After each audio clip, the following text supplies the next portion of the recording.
ఇప్పుడు ఉన్న ప్రపంచంలో టెక్నాలజీ చూస్తుంటే రోజురోజుకు కొత్త కొత్త ఆవిష్కరణలతో ప్రపంచం ముందడుగులు వేస్తుంది. Number 1 artificial intelligence. 2050 నాటికి ఏఐ పూర్తిగా అభివృద్ధి చెందుతుంది. ఒక సాధారణమైన మనిషి ఆలోచనలతో కూడిన మేధస్సు స్థాయిలను చేరుకుంటుంది.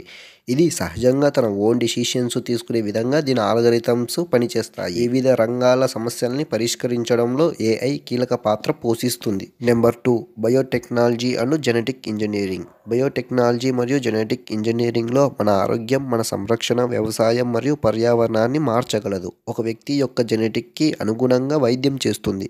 మనం పండించే పంటలను మెరుగుపరచడంలో అడ్వాన్స్డ్గా హెల్ప్ చేస్తుంది. Number 3 sustainable energy solutions. వాతావరణంలో జరిగే మార్పులు దాన్ని పరిష్కరించడానికి క్లీన్ ఎనర్జీగా పనిచేస్తుంది.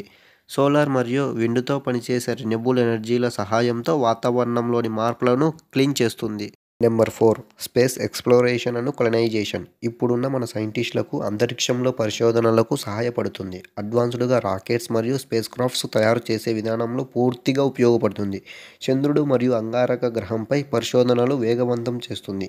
అక్కడ మనుషులు నివసించడానికి కొత్త అడుగులు వేస్తుంది. Quantum technology. Quantum computers, quantum communication మరియు క్వాంటమ్ క్రిప్టోగ్రఫీ వంటి టెక్నాలజీలో రోజురోజుకు అభివృద్ధి చెందుతుంది. క్వాంటమ్ కంప్యూటర్స్ ఒక సాధారణమైన కంప్యూటర్ కంటే 1000 రెట్లు ఫాస్ట్గా వర్క్ చేస్తుంది. క్వాంటమ్ కమ్యూనికేషన్ అనేది అత్యంత సురక్షితమైన సమాచారాన్ని మార్చగలదు. సైబర్ సెక్యూరిటీ అనేది కూడా అభివృద్ధి చెందుతుంది.